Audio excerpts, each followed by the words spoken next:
Welcome back, everybody. This is Into the Nexus, the podcast all about Heroes of the Storm. I'm Garrett Weinzierl, and with me, as always, is Mr. Kyle Fergusson.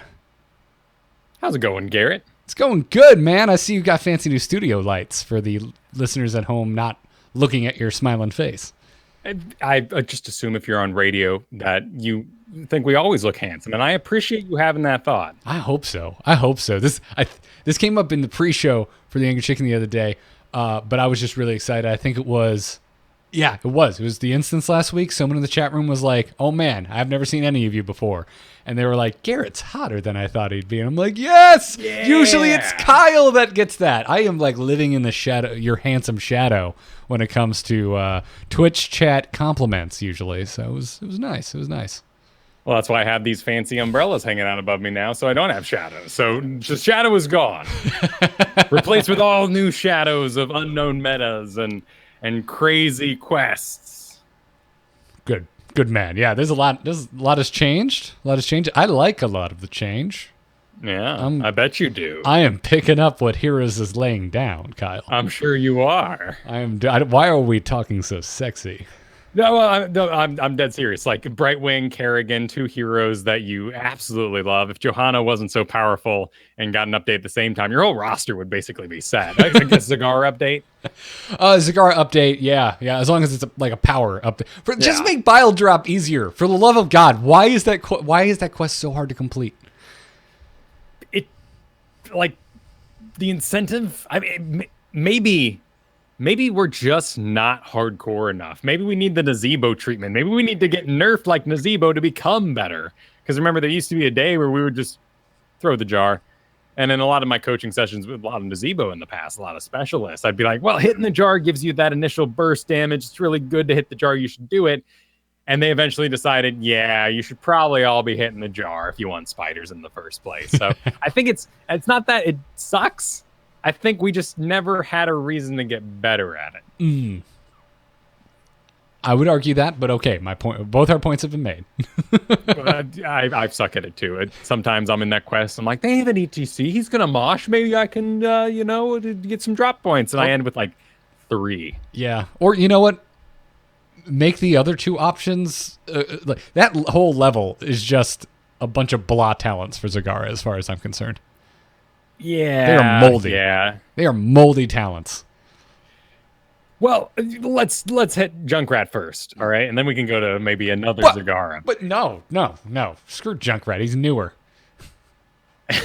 He has some old stuff. I'm expecting we'll hear about him at BlizzCon. I know he does, dude. We've had him for like a year now, right? Yeah, like his Junkrat to me, like, is still filed away in my brain as a new hero, but he's not. And he's great. Like, there's nothing wrong with the guy. You know, I like how he can hold a lane. I like his damage. I don't mind seeing him on my team. I love you guys ripping air around, but that's all you do is rip air. If I see the big trap, I know you did it wrong, and I'm going to win. It happens. So, yeah. But how you doing, dude? Have you? I know you Mr. Hero streamer. You've totally done your placements, whereas I'm just like, it's an excuse to procrastinate. New heroes, quick match. Need to figure this out. Well, yeah, and I mean, Hero League is, and now even more so with Team League being solo queuable. Hero League is a time-honored tradition of the gentlemen of old, like Southern movies, where. Yeah, on the surface, we're all wearing nice gloves and big old fancy suits and our big old houses. But we got some secrets. You know, we shoot each other in the backyard over simple disagreements. Oh, I thought you were going to say deep down inside we're all racist, and I was wondering why we were heading that direction. No, but maybe strong opinions might be the better way to say that, I guess. But I don't want to go down that road either. Like, maybe my analogy was a little flawed. I was going with the duelist. It was Northern men dueled. It's your beautiful mustache. It made me think of Django Unchained and Leonardo DiCaprio. I apologize, Kyle. A little nasty in that movie, but okay, he's handsome enough. But not don't want to be Candyland. But even like everyone loves Hamilton. People stand in line forever. People are always singing Hamilton. They had a duel and shot each other. So Northern gentlemen shot each other too. All I'm saying is that gentlemen of the past were highly opinionated, and it was a time-honored tradition. It's time to remove the glove, is what you're saying. Yes, yeah. Hero League is very much its own beast. You have to enjoy what you're going in for in the first place, and that's fine. If you're not into it, if you don't dig it, like, cool. I dig it. I think it's a fabulous puzzle. I spent all last season basically converting my roster from auto attackers, and from the beginning of the year, the double support thing I was doing, and Diablo, and just it was all right clicks. I click you, you die. I stun you with this click I just did. I maybe look for a wall. That was a little complicated on Diablo, but I still clicked you and you die. Now I'm all skill shots and cones and vacuum condemns on my Johannas and stuff, who was 6 of my 10 placement games. And it was good. Good man. I felt rewarded for my long-term efforts. Well, I'm glad to hear that. And well, placements are really nice because it resets your points. And in a learning period, my point deductions I was getting about 192 a win, 218 a loss, or a loss. So it was. I was happy for the season roll to come along and say, okay, you learned your lesson. Now show me what you've done. And what'd you place? I placed D3. So I went from D4 to D3. So really over the course of the season, stabilized in D4, bounced back up to D3, and really excited to keep going now that I have such a meta roster. It's what you got to do in here. Like, you chase it, and it's not because you want to win and you want to crush and, oh, this is OP. Like, for me, it's just, I do not want to face Jaina.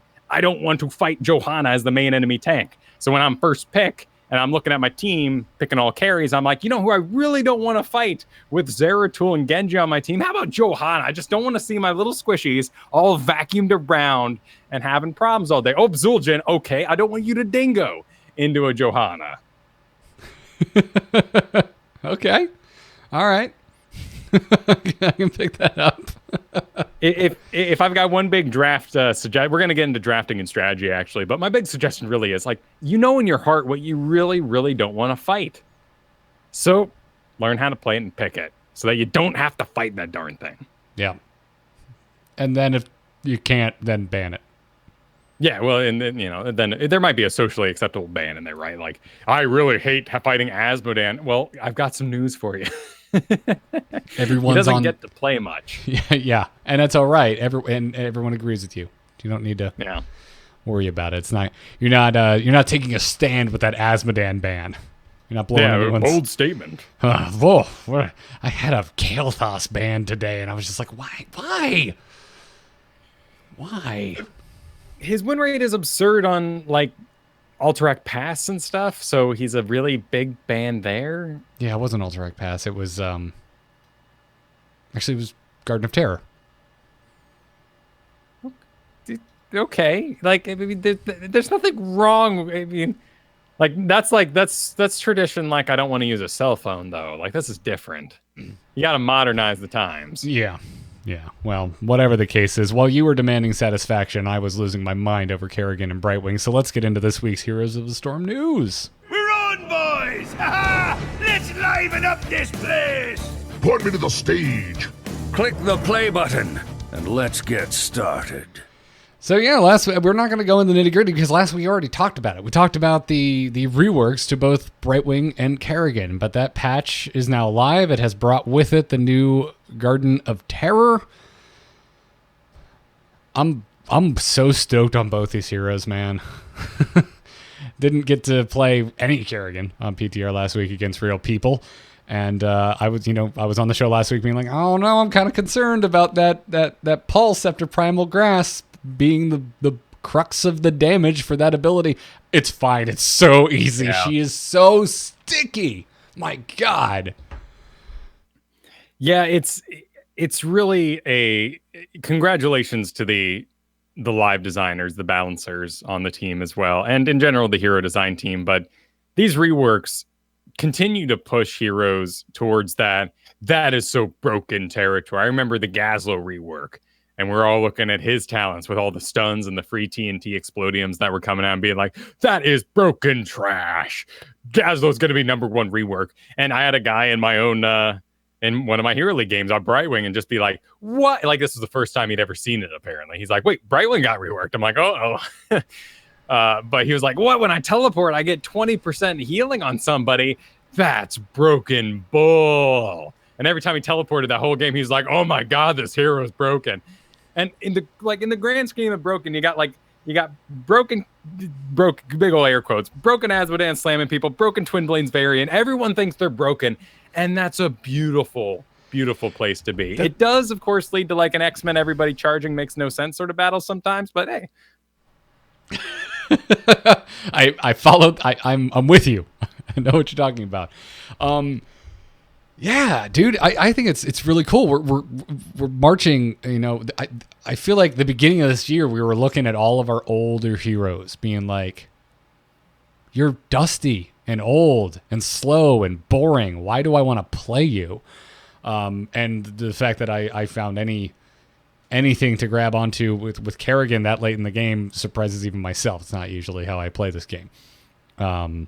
But, you know, your Rainers and whatnot. Now here we are. We're about to hit BlizzCon, and it feels like a lot of our older heroes have been brought up. They feel like they have that new hero shine. Like, and I'm excited to... I want this patch to hit esports, man. I want to see what the pros are going to do. Like, last week, I don't think I gave Ravage having 2 charges nearly as much respect as it deserves, because that completely changes how effective Kerrigan is and can be. It also just makes her an absolute blast to play, in particular that Boundless Fury where you get that free charge whenever you hit a hero. Just the ability to leap around like a badass and then eventually end up at your target as your second go around, having generated a bunch of shields, is just a lot of fun. And if you're out there, I said this last week, but if you're out there into Kerrigan and you're thinking, but I can't combo, like, don't pressure yourself. Have fun with her. Learn a combo eventually. Do a combo on Zul'jin, who stands there. There's enough in this kit for you to find a play style. Yeah. Yeah, it's good. And last week I pretty much focused on Brightwing because she's one of my old favorites. I've always liked her, and I do like her rework. But man, after logging quite a few Kerrigan games, it makes Brightwing seem like they didn't push her far enough. Kerrigan is legit, maybe a little busted. She is at the highest win rate in the game right now, 57%, gone up a full 7%. This is, of course, since patch day, Tuesday. There's not a ton of stats. Lots of people playing, so, you know, that's something. Yeah, to me, I look at that and I think that's insane, because a lot of times when we see this, it's a lot of folks moving on to the hero that have never played the hero before, that don't understand how the kit works or the nuances, and the fact that she has risen up this much with only a few days worth of stats. Hey, expect some nerfs next week. Yes, and this isn't a new hero release, so we can expect them pretty fast. They would also want to get this in line for BlizzCon well before that event is here. You know, they want to give that a good 2 weeks at the very least. When you look at something, the nice thing about Kerrigan is when you look at the level of players playing her, you get more for being better. If you are below level 8 on Kerrigan, your average win rate is about 35%. Okay. That's healthy.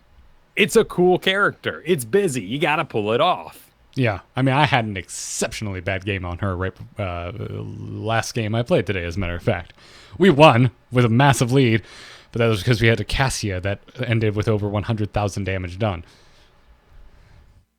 That's why I play Cassia right now. Yes. Cassia is absolutely ridiculous, and then there's something there when kind of cannibalizes their strategy. But that there is the hey, you know what character I don't want to play against right now? Diablo. I'm sick of playing against Diablos, and I don't want to deal with them. They keep ruining my day.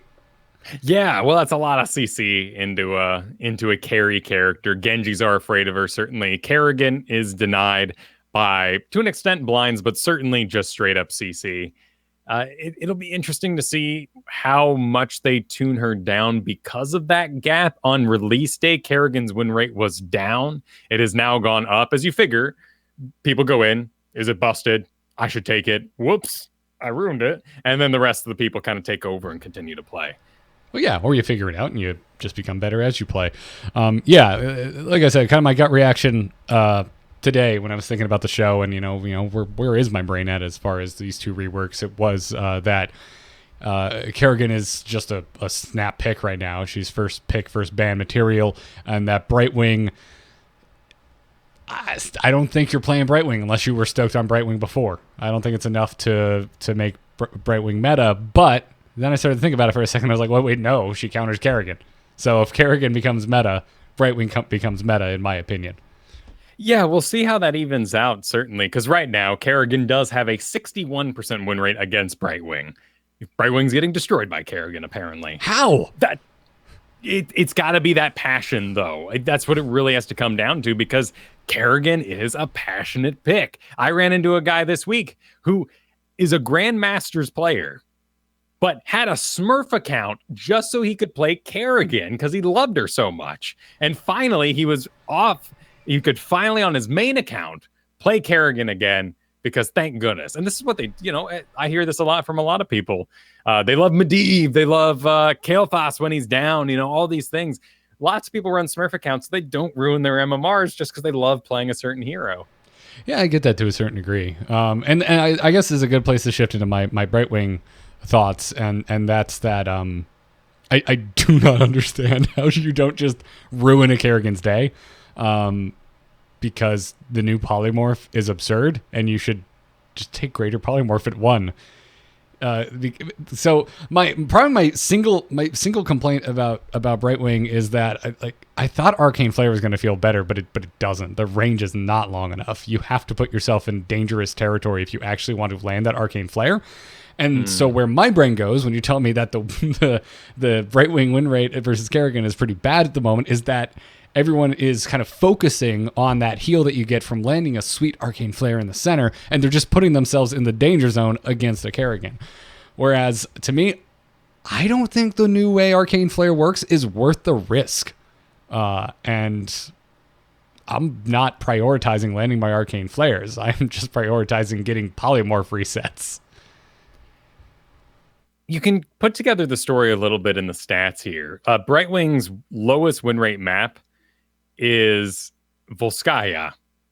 And that seems backwards when you look at her highest win rate map, Battlefield of Eternity. But it's because of the previous playstyle. People took Brightwing on these 2-lane maps so they could threaten the solo lane repeatedly, particularly with the Hypershift.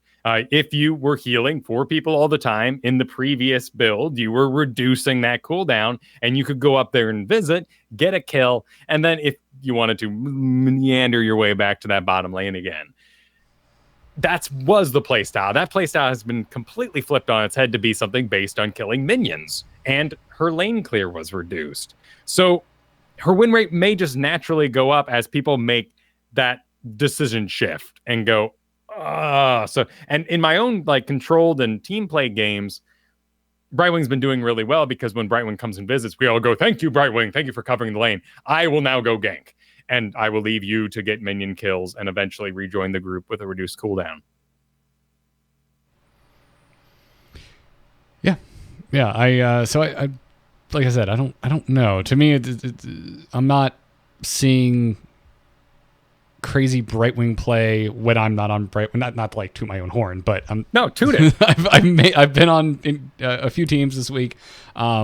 With Brightwings being played, and it didn't seem out of the ordinary. It kind of just felt meandering and they didn't have a particularly great grasp of the hero.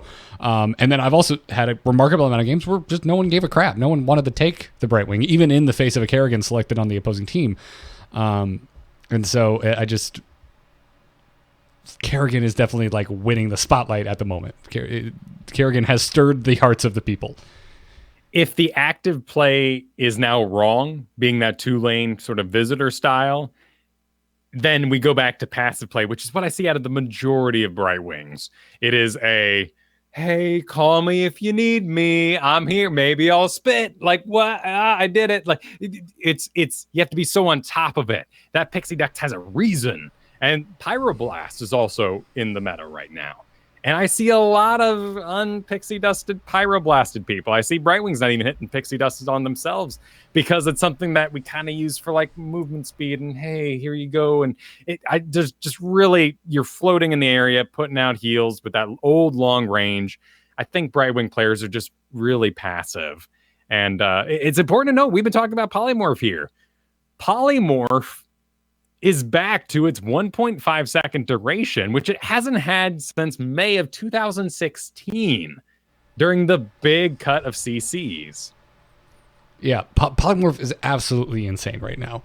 And Greater Polymorph is even more absurd because it increases that range by 30%. It's like hammer range on Polymorph.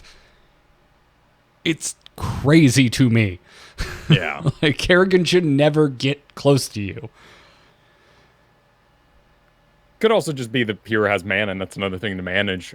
White mane, Anna's, there's not a lot of heroes that are really as taxing on the mana as Brightwing is, and that's another part of your puzzle to solve. That's true.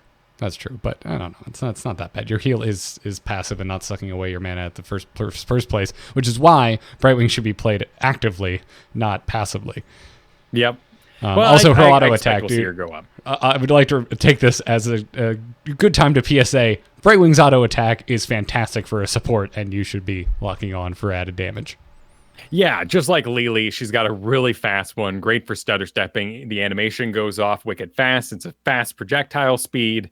You can get a lot of, well, not a lot of damage, but you should help. You should help out by putting out what spit you can.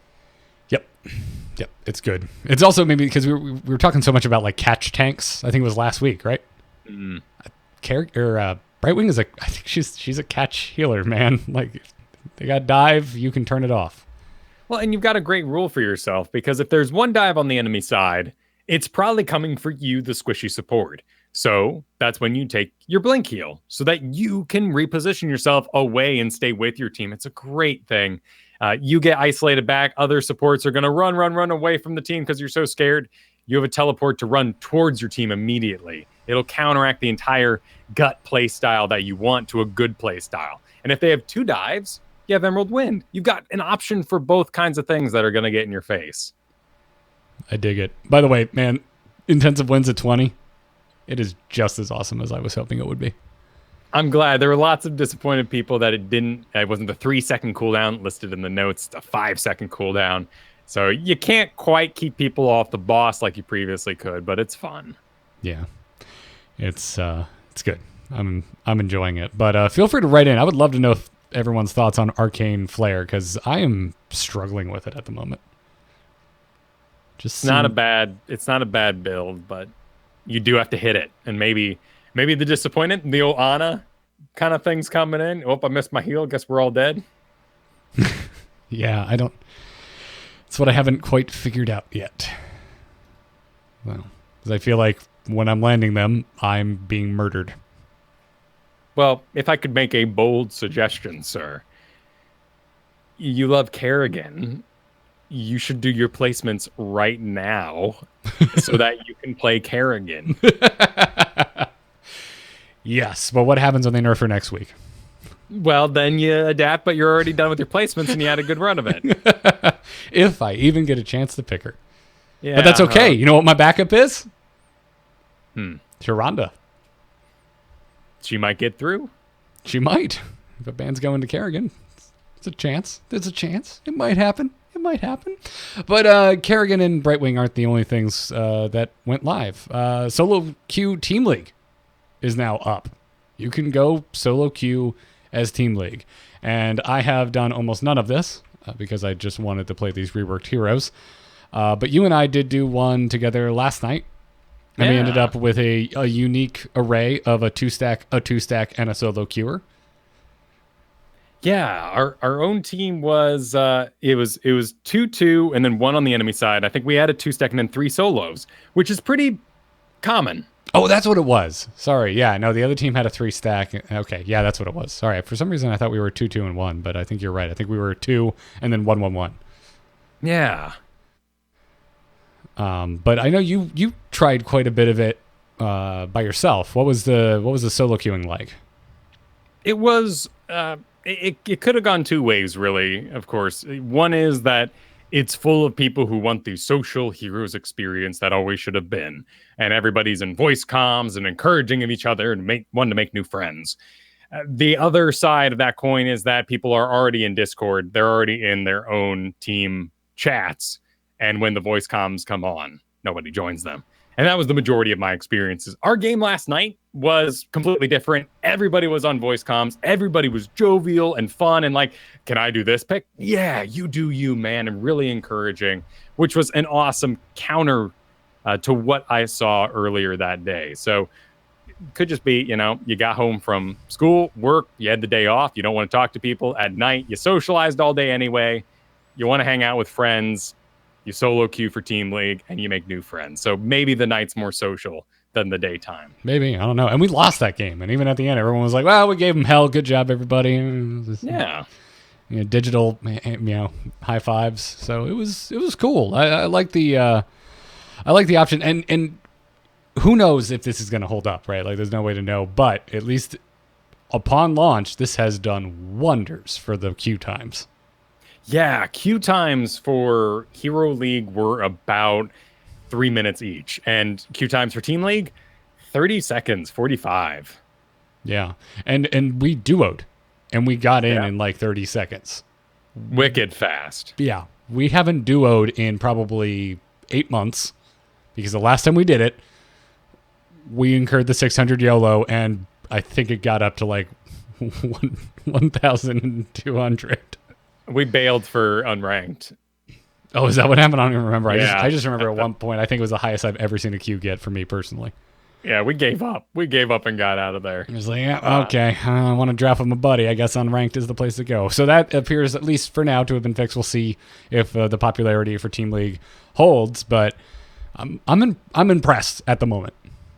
Yeah, and I saw a lot of familiar names in there yesterday, which means I saw the same familiar names the day before. So everybody kind of went over to their Hero League, played their Hero League. The hardcores, like myself, played all their matches, did their placements in Hero League, and then the next day went, yeah, let's go solo queue Team League. Why not? Let's see what that's about.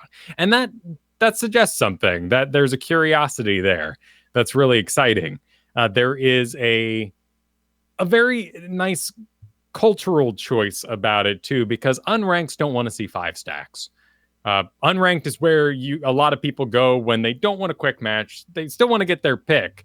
They still want to play, but they just want a drafted environment to play their Genji in, or even their Murky, or maybe something weirder, right?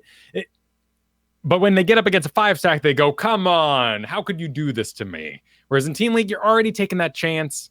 It feels more fair in that way if they put you up against a 5 stack, because we all agreed to it. Yeah, that is...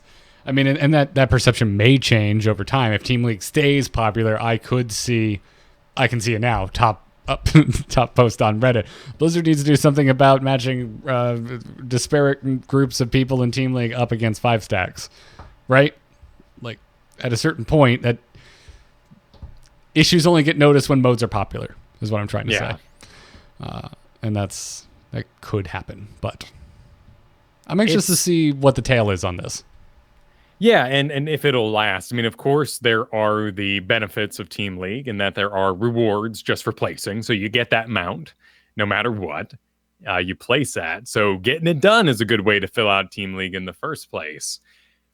We'll see if after rewards have been achieved, if people continue to play. And, there's only the 16 hero requirement, no level needed, which I tinfoil hat a little bit here, but that's great for Smurf money for Blizzard. I hadn't considered that. Dude, I haven't thought about Smurfs in forever. No, it's a silly concept. Though, too. Now that we can duo in Team League, we could have a Team League Smurf. I like my Team League isn't something I take seriously. I know. I've removed that. I've had to. Like, that would be tragic if, like, no, let's play on ranked forever. Like, no, let's... There's got to be modes where I take things less serious. I got my solo queue main experience. I can absolutely have some fun in Team League, and I do. I do a lot of off picks. Wish I was on my carries again often, but that's the trial you go through and having a bit of fun. There is another benefit in that minor regions are having some really good queue times. And that's a big deal because when there are language barriers in that you simply do not speak the same languages, you can't go into the A-Move chat and say, who wants to queue for Team League when that statement made no sense to anybody. And the fact that there is a rank system that is putting together groups in these multi-language areas is really beneficial for the queue times for them across the globe. Well, that's great. I hadn't heard about that, but it makes sense.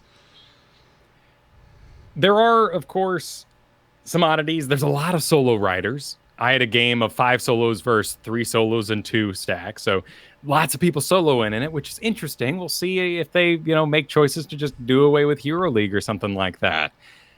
You can pick in any order, which is fantastic. I haven't had a single issue with this. I hope this is the experiment for the future. Let us pick in any order. We're all ready. Everyone sees that guy who's like, I can Kerrigan, and you're like, do it, dude. We all want to see it. And the bottom guy can and the top guy can't. So let's let that happen. I agree, that's perfectly fine. Maybe homogenizes our draft into something that always looks the same. Every fight is Genji because one guy's the best Genji. Yeah. I mean, what my hope for this is, or what I like about this, and it turns into a hope, is that if I have a good experience, if I go in as a solo, if I'm just like, I'm not feeling Hero League, but I want to draft and I want points, but I want points I don't care about as much as my Hero League points. All right, cool. Team League. What I like about this is that if I have a good experience, if I make friends, if we get in comms, if we kind of bond, if we have a good game, we can pick it up and keep it going. We can make that group and keep going. That was, I don't really play Overwatch anymore, but that was one of my favorite things about Overwatch. Is if I had a good game, it's like, do you want to stay as a team? Yeah, I do. Let's keep this train rolling. And now that option is here in a league system that has actual points and something that you can work on. Yeah, it makes me think of the recent WoW Classic announcement. And I was even talking up Classic and being like, I might do that, some months ago. But then BFA came out with its War Mode and its Mythics, which have caused me to make friends, have to queue, or not queue, walk in the door with a full-blown group that I put together, make new friends in the video game, and I have brand new friends as of BFA. It's been a delight. Yeah.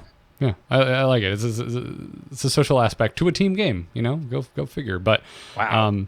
If we had someone from the Heroes team on, I would propose the question, and I'm putting my tinfoil hat on. Is this the only order possible? Like, was this the only order that could have happened when testing Team League? If we're talking about potentially at one point just merging Team League and Hero League and just having one that you can go in with whatever party size you want, because I would think that this would be your first step so that you can get statistics, so that you can see if you can actually build a system around that with a functioning matchmaker. There's one big problem with Team League, and that is that you can queue with anybody. And that's Smurfs, unplaced, people outside your own league. And when I'm trained up for Hero League, it's a very shocking experience. Hero League does a very good job. And granted, it's filled out right now, but this whole last season, despite my own losses and my own figuring out of my roster, which I do love, it's a puzzle for me. I love it. Things felt balanced enough, and if nothing else, in the way people move and act. But there's such a shock when Nazebo runs towards you and then Ravenous Spirits in your face. And you're like, how did this decision reach? And then you look at the ranks and he's bronze, but he just owned your face. But there was no, it's the old Witcher thing, the thing you got to, it's probably a better quote than The Witcher, but the thing you got to be scared of as a master swordsman is a dude with a shovel. The master swordsman, you're going to parry, you're going to have this totally planned fight that you've trained for, but just some guy with a pitchfork is going to get you in the gut from behind. So you're saying play that you are 100% not expecting because the vast majority of us would consider it a bad choice wins out. It can, and it can be absolutely shocking. I fought a guy yesterday. He was Masters League, Team League. His other two placers were 200 level accounts, and he did carry, and the swarm of bizarreness happening around his carry Vala was unreadable.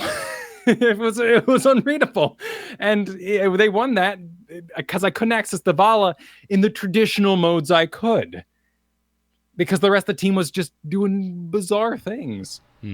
Well, and anyways, long way around. That's what I was getting at. Like, those are the challenges. Like, I mean, you were the one that brought it up. Like, will there ever be a future where they merge the two leagues? If they do, that is the biggest question they're going to have to answer. How do you reconcile the wildly disparate leagues? And that's where I'm just kind of entertaining the idea. You know, if it was I'm not saying that I think it should happen or that it's likely to happen, but if it was going to happen, we would probably start here so that we could start getting more data about matchups in these types of group sizes. I've got another one too, which was rather shocking. The variant took about 3 times longer to do a boss than a normal variant in my league does, solo style with twin blades. So we're all on comms talking, being like, where's Varian? Is he doing a boss? It's like, no, it's been like 3 minutes straight. There's no way he's still doing that boss up there. Let's go to the bottom camp. He was in there that whole time. Oh, and then suddenly boss pops and you're all like, what? How did he make it last so long? What took him so long? I don't know. Getting hit by the stun, I guess? I mean, his protect doesn't break, so, I mean, yeah, that's a good point. It's not like Genji. The protect doesn't go away. I don't know. That's the only thing I can think of, Kyle. I can't help you there, but thank you for sharing. Yeah. In other oddness, the Halloween event is live. It is. It's fun. The skins are gorgeous. And the language, when launched, murky and hard to understand, because I was one with the subreddit this week. I too thought we got a skin for free. Oh, you were had? Yeah. They have since updated the verbiage in there. That's good. I think, or at least I could have sworn last night when I logged in, I was like, oh, I think they changed the wording on this. But whatever the case is, I need a witch white mane in my life. That skin is great, and I want it. They're all craftable. They are all craftable. That's the one I'm saving up for. Yeah. It takes a lot of Doritos, as the kids call it, to make a 2,400 shard white mane. But they're like blue. That means they're Cool Ranch.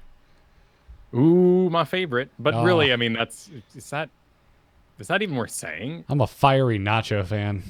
Oh, do you like Flamin' Hot Cheetos? Flamin' Hot Cheetos are the only Cheetos worth eating. I mean, the stick ones, yeah, no puffs. Gross. No, unless it's the paw shapes. Those are semi-acceptable. Well, one last thing to say, and I swear we'll get back to Heroes. The only acceptable puff is cheese balls. In sphere form. Okay, so that was a fun little aside.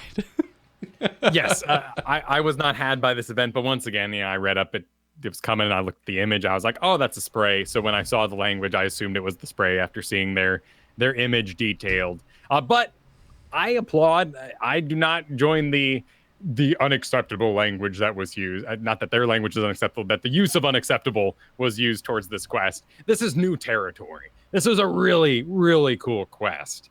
The fact that you could change it whenever you want. You got like 4 different tiers of things to do. And while you're drafting, if you saw that, oh, I picked a spell damage instead of a support, you could switch on over from White Mane to Alex Straza to get that quest done. Yeah, it's the tech in that way is cool, especially compared to previous quests. I, however, do not find the rewards to be all that thrilling.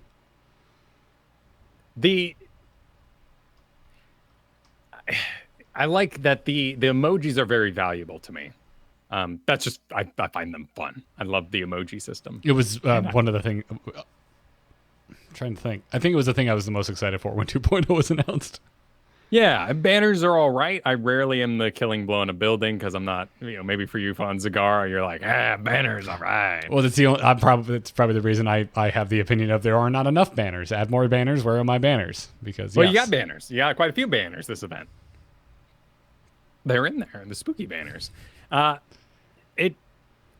I was really impressed with it. And the goal of chasing emojis is absolutely valuable to me. It's games I was going to play anyway, and having a cool goal of I haven't even touched the Merc Camp one. That I don't, but they all stack. As long as you win, they stack. You take a Merc Camp, you get 1 credit towards your Merc Camp quest. You take a Watchtower, it might be a single game. I don't know. I've heard a lot of hate about the Watchtower one. I still haven't quite not figured, all maps have Watchtowers. Yeah, I still haven't quite figured it out because I have not been actively pursuing them. Once I found out that there were not actual skins to be gained, but yeah, overall I think it's fine. I guess my point is I understand the disappointment, but I don't think it's that big of a deal. To me, it's I'm running King's Rest, and then someone's like, "Can we do the bonus boss?" I'm like, "What are you talking about? Oh my God, there's a world quest in there? Well, how neat! I love this place anyway. Let's do it." Like I was going to be playing anyway, so it's a great reward. When you finish them all, you get to choose between a flying tombstone mount with a little ghost behind it. That's mega cute. There's little dialogue trees as the Raven Lord and the Queen argue, whatever her name is. They put out a comic, which had some great panels, actually. I really thought it had some cool moments in it. I haven't read it yet. Comics, you kind of imagine, like, if it was a TV show, you just imagine that each panel is like 2 minutes long, is how I've learned to deal with comics. Because someone's like, "You got to check this out." And I'm like, "Well, yeah, I'm used to reading... I'm done already. Crazy hobo. Alan Moore. I'm used to reading Alan Moore comics. And they're like, "You're giant," and you get a whole movie's worth of stuff in there. Well, you just wait until everything finishes up and then you buy the paperback. Anyways, yeah, I don't know. I just want Heroes of the Storm to be fan fiction. I don't want new characters. I just want a story about StarCraft heroes, Warcraft, and Overwatch having to fight each other. But there's a moment in there where like Varian and Valyra are ganking Gul'dan, and it's touching there. Clearly, there was some sort of block that the creative team had where they just didn't want to make a bunch of characters fight each other. Maybe there was an internal fear of the community backlash of people being like, "What? Valyra and Varian would never team up." They might, right? Like, I know they were once gladiators together, but against Gul'dan, that's crazy. And, like, no, they made some sort of artificial construct around it to protect their lore and make sure maybe it just couldn't be argued against. But it's so boring. I want to argue about it. That's what makes Avengers movies fun. Maybe our arguments are more fun than the ones being had online. That's not a debate. That's just a fact. Yeah. More jovial, more friendly. I love disagreeing about Star Wars with you, but I'd never want to talk. Anytime I'm now wearing a Star Wars shirt and someone comes to me in the grocery store, "Hey, do you like Star Wars?" And I'm just like, I don't want to talk about The Last Jedi. Go away. Yeah, my Millennium Falcon shirt is exclusively a workout shirt now, sadly. I was getting like, "Hey, what'd you think of that?" And I'm like, it's just a shirt, bro. I don't want to have a deep philosophical debate at the moment. I'm just trying to buy eggs. Thanks, bye. But yes, Valyra and Varian would absolutely team up at all times, at any point. Doesn't matter if it's against Gul'dan or not. That's the answer. Anyone's got blonde hair. That's all I'm saying. Yep. Anyways, dude, we got a live patch last week. What has the fallout from that been?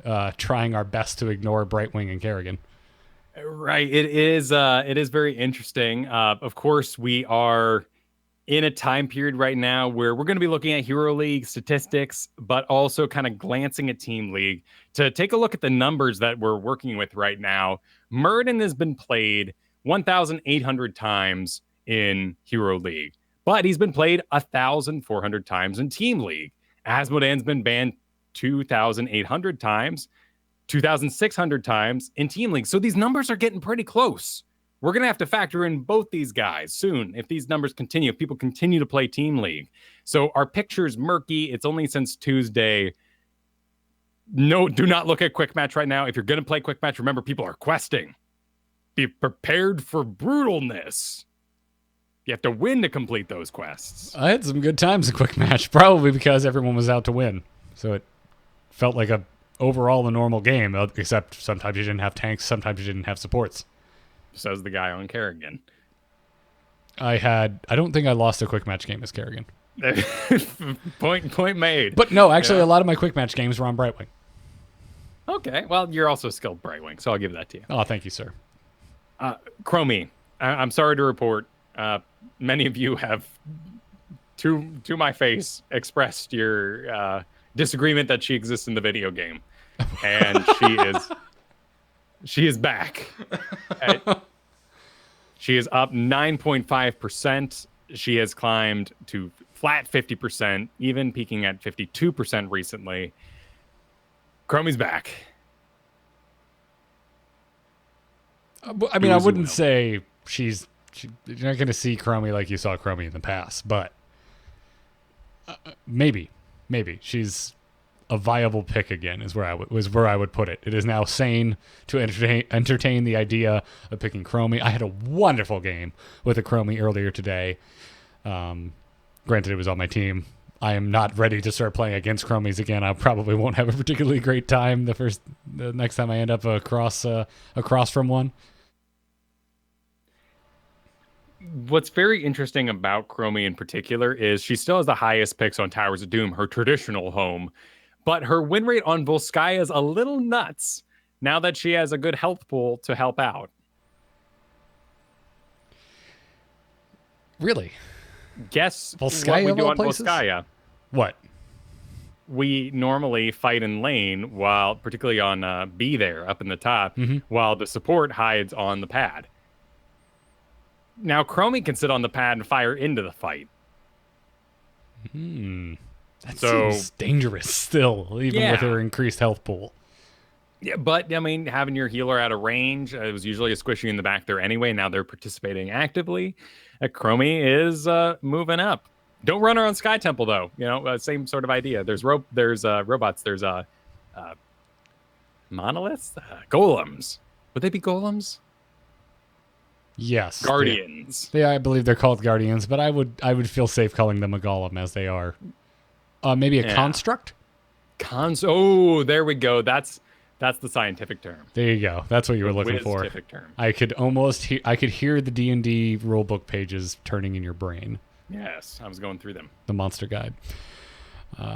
Cool. Yeah, Tyrande is down a little bit, but still doing wonderfully.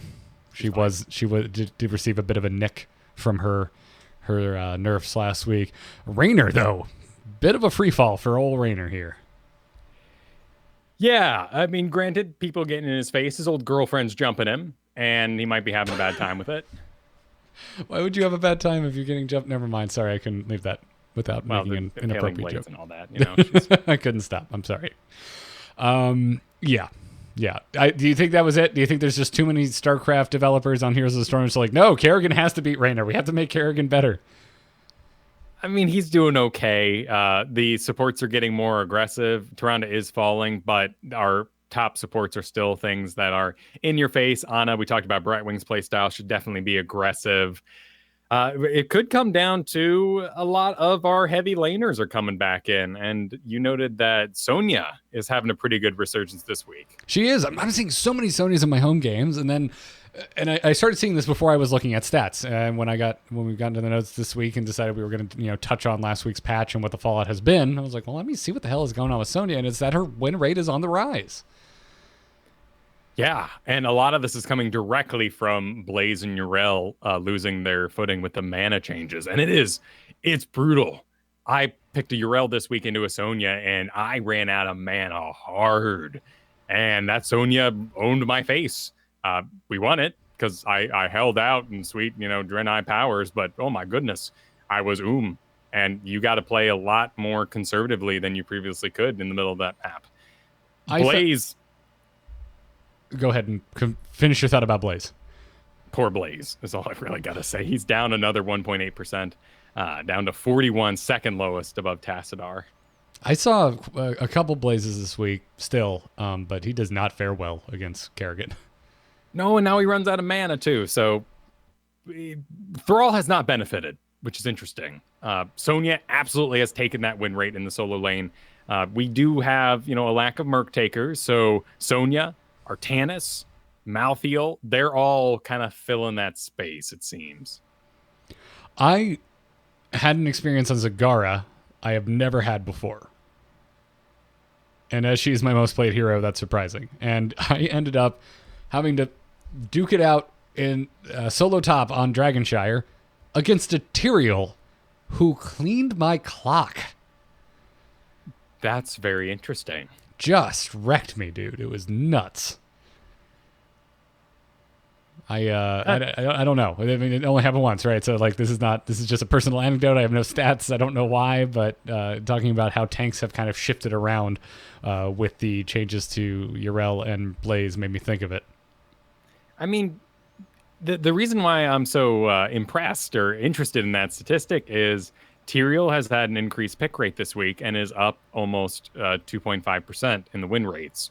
And I was noting that and went, I guess it's because of Kerrigan. You need a dive buddy sometimes.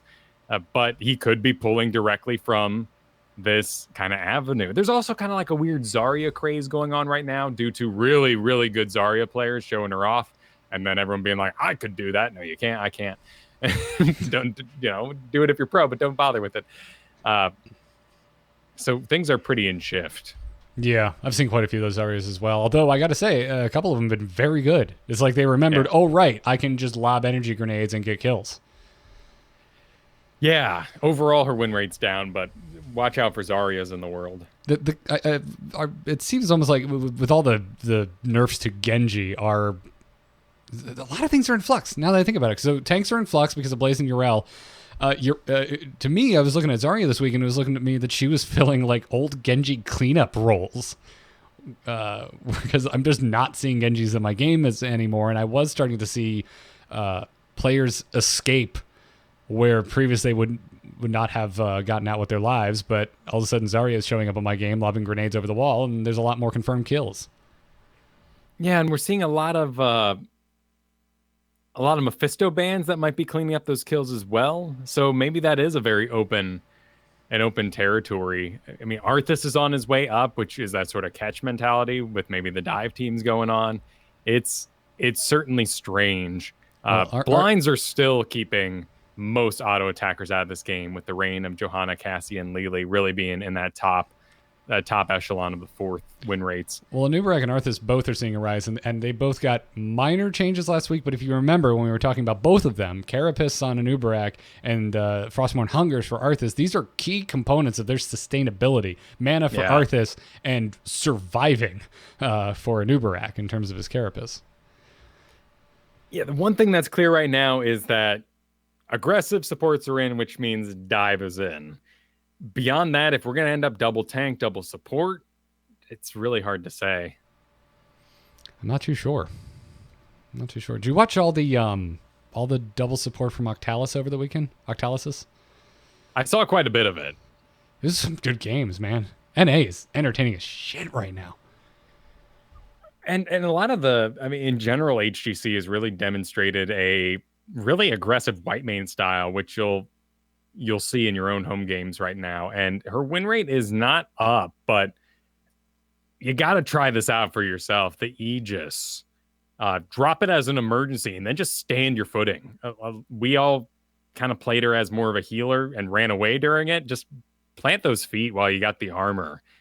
And that's something that's really come into our home games now. And it's bleeding to a lot of white main bans. Yeah, I have seen almost no white main in my games this week because she has been the recipient of so many bans. Yeah. I was seeing it a little earlier, but this week it seems almost a guarantee that white main is getting banned out. Even in Team League as well. Well, and the personalities match it too. I'm going to trash them kind of players are in my voice chats are on white main, and I'm like, go for it, man. I'm glad you're loving it. I believe in you. All right. Well, now you're making me want to talk about picks, bans, whatnot, and that's basically our strategy for today. So before we move into that, let's thank our patrons over at patreon.com/ITN. Those are those of you who have elected to support Into the Nexus with your hard-earned cash, and we very much appreciate it. If you've never checked out a Patreon, it's an opt-in subscription. So if you thought to yourself, boy, I like Into the Nexus, I'd like to give them like 50 cents an episode or $1 an episode. Well, head on over to patreon.com/ITN because that's exactly what you can choose to do. And we appreciate the support because Kyle and I create content for a living, and a huge portion of what allows us to do that comes from the Patreon. So anyways, this week I want to thank some of our newer patrons. Thank you to Dallas P and Colton D. Very much appreciated, gentlemen. Thank you for the support. And now, let's talk about what to pick, what to ban, what the heck we're doing in our placements. Choose a talent. Choose a talent. Talent? Ah, that seems generous. I have a PhD in PvP. So, you're already done with your placements. I'm probably just going to play Kerrigan. But beyond that, let's get a little more nuanced and just kind of talk about, top bands, talk about map bands and whatnot. Where would you like to start? Well, let's start with the top bands, because that's the very first conversation you're going to have. I really encourage everybody to start that dialogue. Get your first ban out. These timers are shorter. If you haven't been here last season, they shortened them up because we had a third ban in. So you got to communicate pretty fast. Get your top ban out of the way. Nobody's sad to see Asmodan go. Nobody's sad to see Whitemane or Tyrande out. And if the conversation of this entire podcast is any indication, Kerrigan as well. No one's going to be sad if Kerrigan receives a ban. So, as always, if that first pick on your team is not showing a pick, ask them what they would like and let that inform what you ban first. It is a good safety measure, even a countermeasure against future trollage, to then ask, what would you all like ban after that if you are doing the bans? See if there's any heavy opinions in the air that someone's going to spin on you later on. I told you to ban. No, you didn't. But now we have this conversation to look back on. What if that? But that leaves the door open. What if they say Kael'thas, Kyle, and I'm the banner, and I just go, well, no. You can twist it a little bit. I mean, there's nothing wrong with getting rid of a mage right now.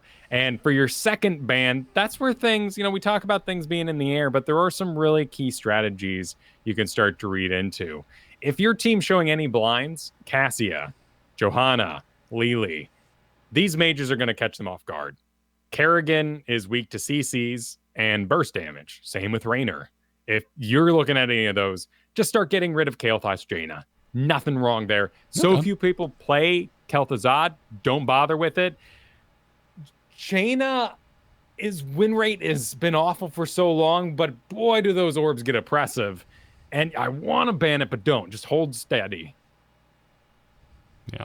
Although I would say Kel'Thuzad does pretty well against Kerrigan if you can land your combo. Absolutely, but it's that chance. And that's why I'm even hesitant to, say, lead with the Kerrigan. I want to see Kerrigan as second ban. We do our first two of these traditions, the Asmodan, the Tyrande Whitemane sort of business. If there's something really you feel like for that map, maybe Mephisto on those push-heavy maps. Push objectives. Garrosh is good to get rid of on those as well because you build that snowball. After that, look at that Kerrigan. See if you have someone who's going to battle for, like I said, the chances that someone can play her well will get higher with time. Come next week, we'll probably all be saying, first ban Kerrigan, just get rid of it and if it's not nerfed. Right. That's kind of the operative word with that, right? So then maps with easy rotations. Yep, so these are things like your lanes are close together, maybe something like Tomb of the Spider Queen.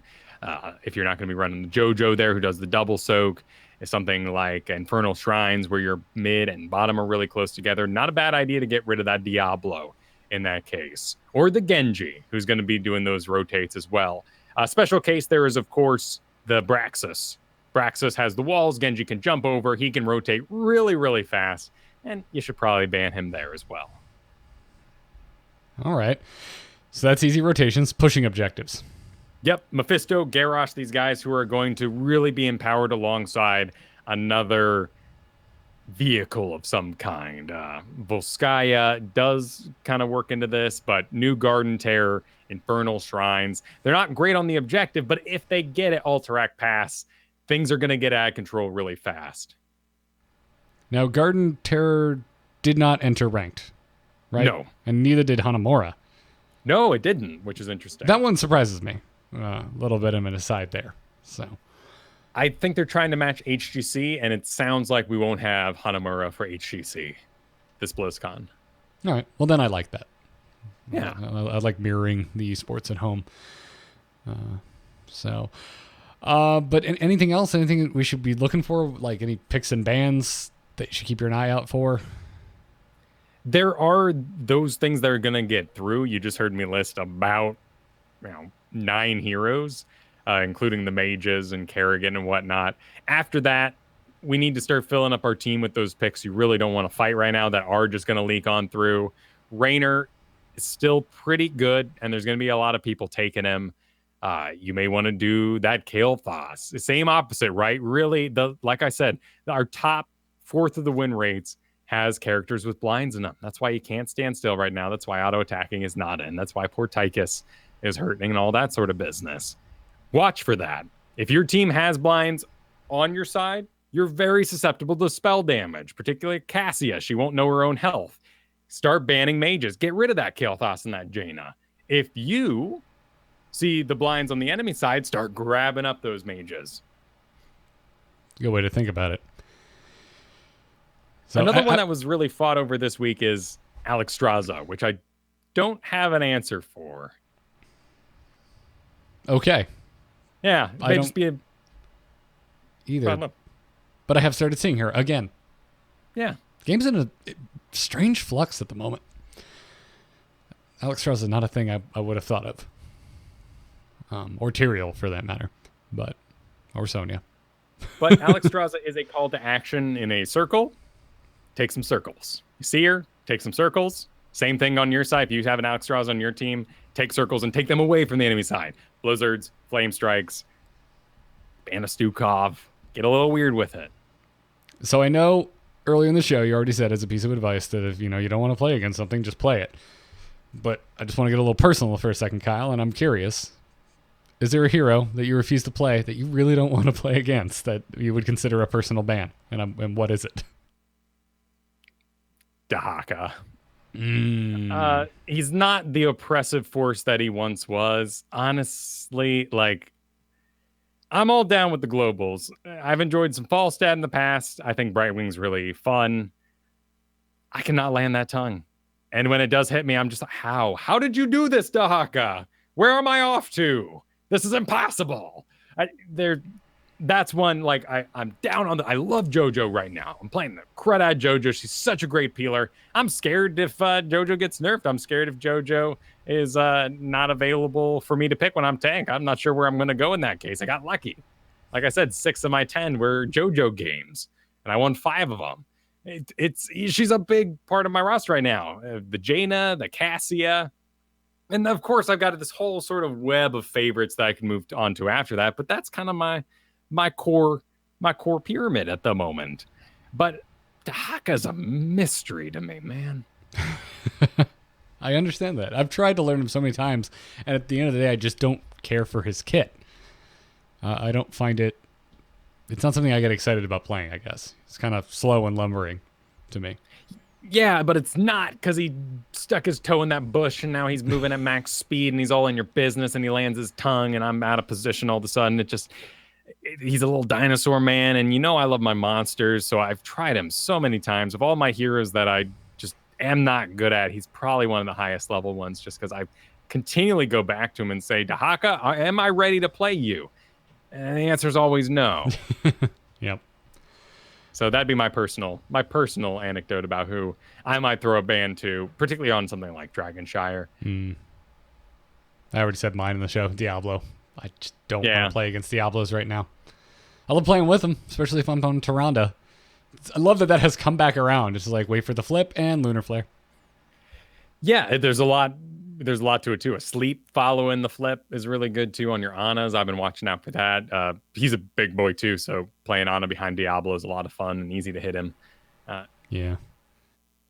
And we did talk about him on easy rotation maps.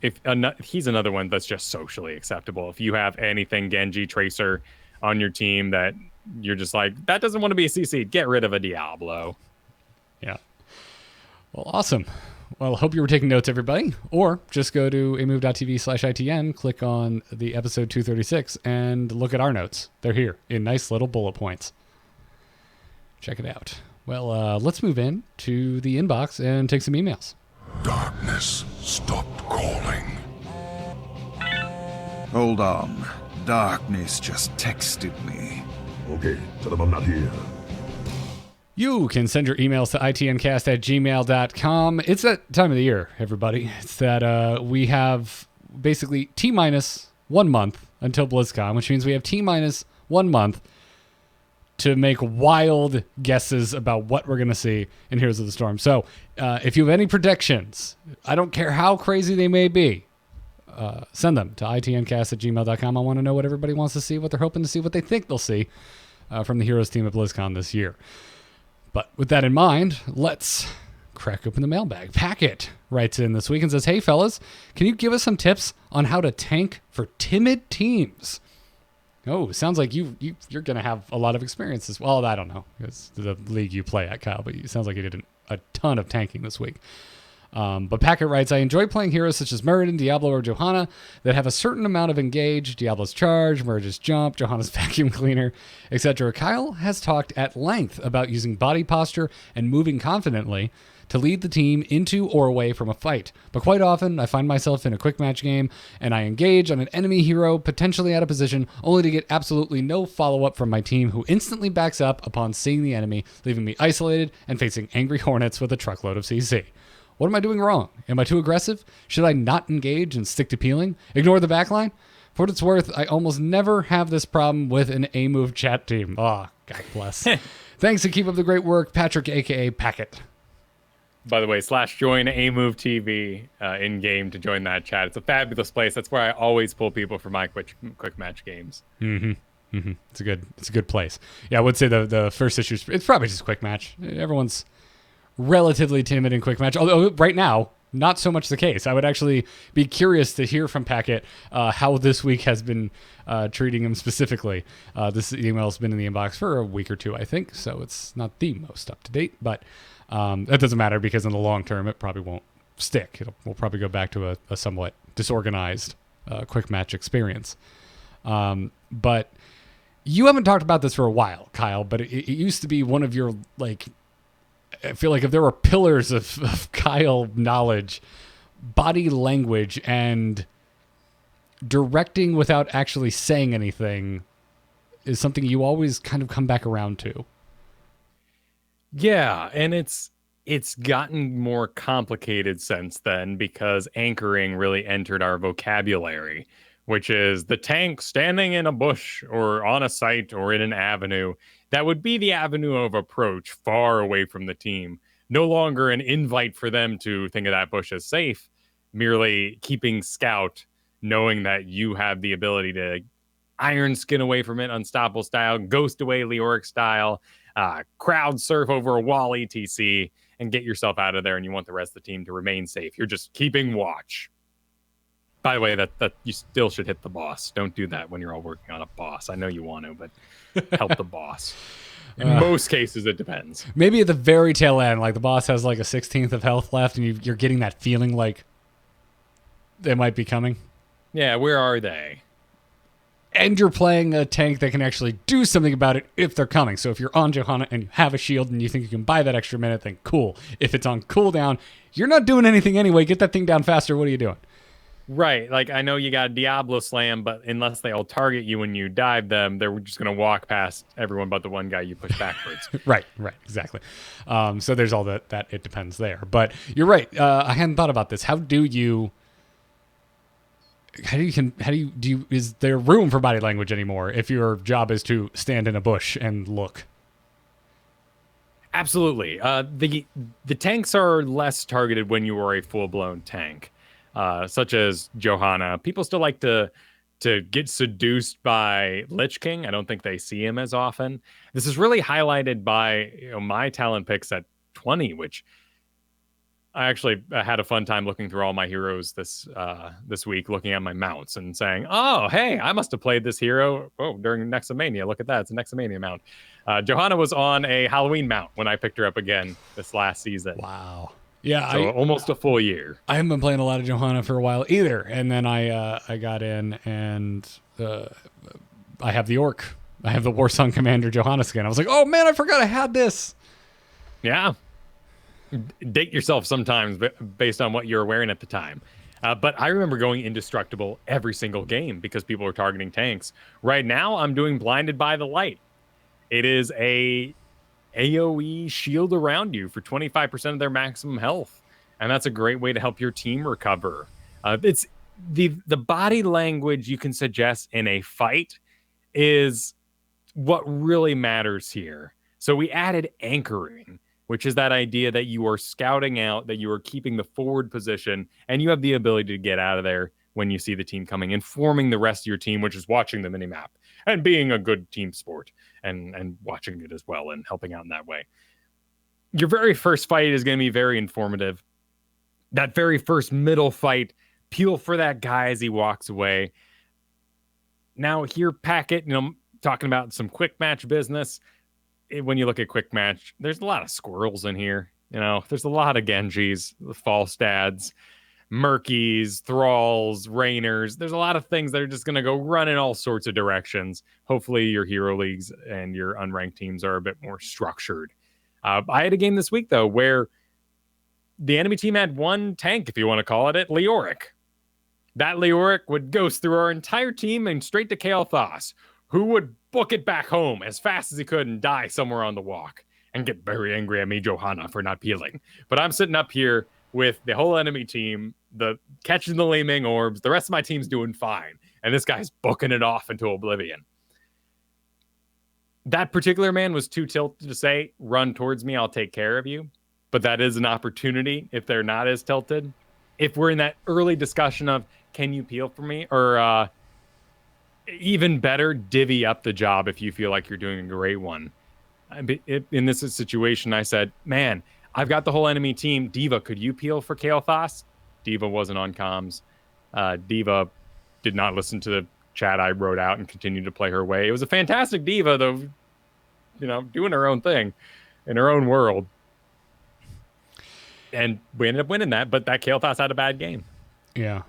I find a lot of times in those type of scenarios, all it really takes is one. The problem is you need to find who on your team is ready to back you up and kind of understands your play style and when you're about to make that call. And this is kind of like, Kyle, you brought it up many times over the course of this podcast of, like, are you playing support? Who are you going to keep alive? Well, hit that tab button. Look at the damage. Look at the deaths. Who's reliable? Who do you think is just going to carry you to victory if you empower them? And you can take that same basic concept and apply it to making a call for a fight on a tank. Because if you're doing like 3-man skirmishes, what if your buddy Kerrigan, who came with you every single time, isn't there? Well, maybe you just wait until they are. Because if the tank hits and then one other DPS joins, the rest of the team's going to be like, okay, soup's on. There's going to be a disconnect between your strong. If you're playing tank strong, you are putting out this aura of invulnerability. Everything you do always dodges things, and people can't kill you. You keep regenning through it, and they will change targets off of you. Oftentimes, when that happens, you've already won against the character that you'd CC first. In that regard, you scared the crud out of Raynor. But that Muradin jumps your backline. Blind him now. Raynor's spending the whole time scared, and it's tough to make that adjustment. Notice who's still brave enough to cause those issues. Suggest they run back towards you. Give them the World of Warcraft talk. Bring it to the tank, but do it the best you can. Yeah. So more communication. Kyle, you've become a much more overt communicator over the years of this podcast. All right, John writes in for our final email today, and he says, when switching game modes or teammates, the average skill level and team coordination of a heroes match can change quite significantly. See our Team League conversations at the beginning of the show. Do you have any advice on how to best adapt your playstyle when switching between a regular 5-man, casual groups, and solo play of varying skill? What do you need to do differently, and how can you switch gears quickly? And this is a huge topic, so feel free to focus on any aspect that you find most interesting. Thank you for providing an excellent way to enjoy my favorite game while on the move. Hope you're on the A move, John. So this is something I've been thinking a lot about because my roster has gone so meta this last season, and I enjoy the process. That's really important to say. Like, I'm not out there making myself mad, being miserable because I don't get to play what I want. Like, I generally and genuinely find what I love about a hero and pursue that actively. And the puzzle is what fascinates me, and I want to get better. And that evolves into something that is meta naturally. But I'm very resistant to it. I'm very bullheaded tell me today Kerrigan's the best. Like, we'll see next week. I don't know about that, but we're reporting the facts here. When I invite my friends to play, I take on a certain air of responsibility for their good time. And it can be difficult sometimes when I'm like, man, we need a tank. I play that Johanna real good right now. Let me go and grab that. And then everything around me doesn't match my expectations from where I just was. But you know what always matches my expectations? Carrying like a badass. And that'd be my number one suggestion. Honestly, it can be a little disappointing sometimes when you get with all these teammates of various skill and you want to vary up, They're so whimsical. These young, bright-eyed players, these players that don't play heroes all the time. That's not their main game. They go to the roster. It's not a roster. It's the full catalog. And they go, ooh, what will I play tonight? And I'm jealous of them because I picked that Gul'dan, and like in comparison to the Jaina, it sucks. It's horrible. It's acceptable maybe if I was with everybody else, tanks peeling for me and everything else that could happen in my own league. But there's those characters you have in your own leagues and your own powerhouses where you're just a murder machine. You're going to go out there on your Cassie and Jaina, just get them. And it doesn't matter what's happening around you because you're going to get them. That enemy team has like a Vala that's amazing and two dudes doing nothing. You're going to get the two dudes that are doing the thing. You're going to get Vala because you got one mindset. But certainly I'd say adapt your play style away from those that are more passive. I don't play Leoric with friends. It makes me so sad. I love Leoric. I love playing him. I want people to see me play Leoric and watch me own and then be like, man, Golden Boy, you're amazing. I'm like, I know, I love Leoric.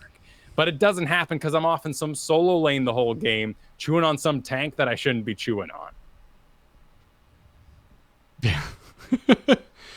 Yeah, for me, it's like so much of it comes down to the buy-in. Like this is all kind of social contracts you've entered into. Like your regular 5-man, that's a huge. It depends. It depends on your 5-man. What are the other 4 people like? Are they in it? Are you in it for the lulz? They just want to have some fun. They want to have a good time on a Friday night. You guys are going to crack a couple beers, jump into Discord server, and you're going to go run around and smash some heads in Heroes of the Storm. Or are you trying to climb? Are you trying to win? Are you trying to get a good win rate? Do you want high placement? It depends on the group. In that case, casual groups. That I just don't think you just don't show up too serious. If you are categorizing it as a casual group, have a good time. You can't show up and be mad when someone goes hammer, and I guess it's a bad example because hammer's, meta at the moment, even though she's falling, and just please stop taking her. But you can't get mad at off meta picks. You're playing with your friends from college who log in maybe 4 times a year.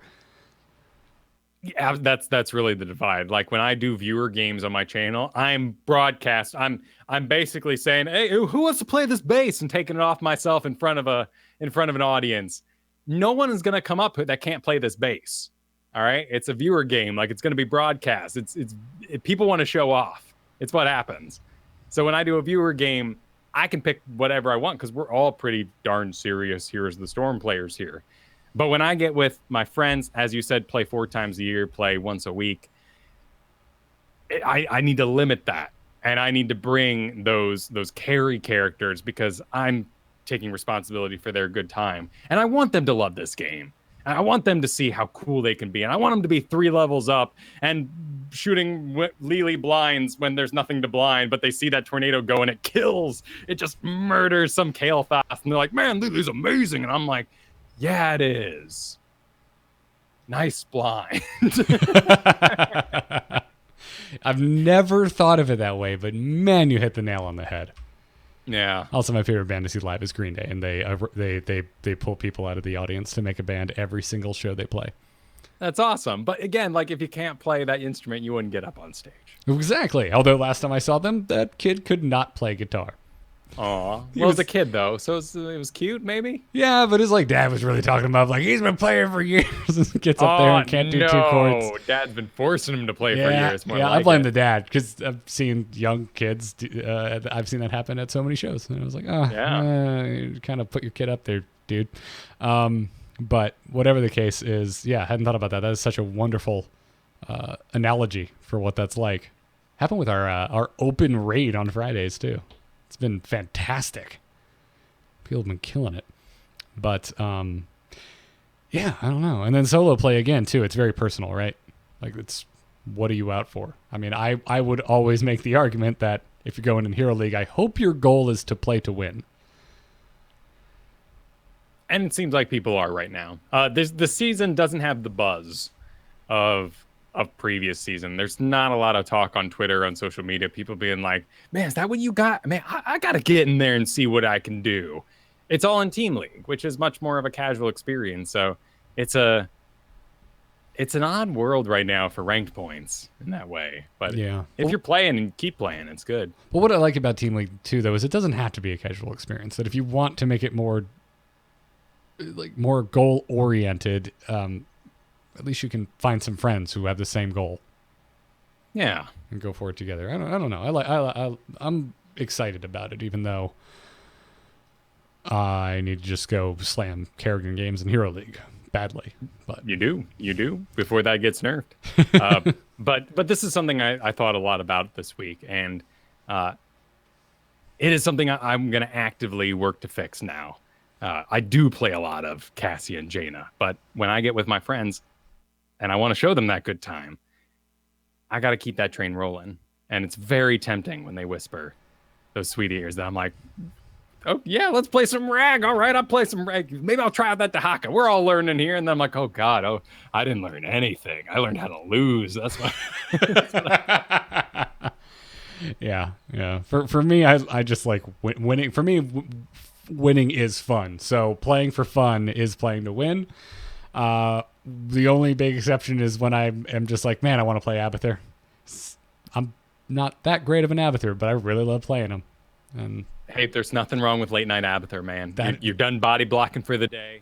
You know, you watched yourself, you dodge those Leeming bolts for the 100th time, and you just go, I'm sick of this. I know. Hide behind a wall. I know exactly what you're talking about. Late. It's always. I've never had a midday Abathur. It's always late night. It's like 12:30. I probably should go to bed, but if it's already 12:30, what's 1 a.m.? Slam that Abathur game. Why not? And plus, right now you play a good Kerrigan. Maybe there's a Kerrigan on your team. You clone the Kerrigan, and hey, free Kerrigan game on top of the Abathur. It's very hard for me to not go with all monstrosity though, as someone who really really likes specialists. But yes. Oh, fair enough. Even more StarCraft for you.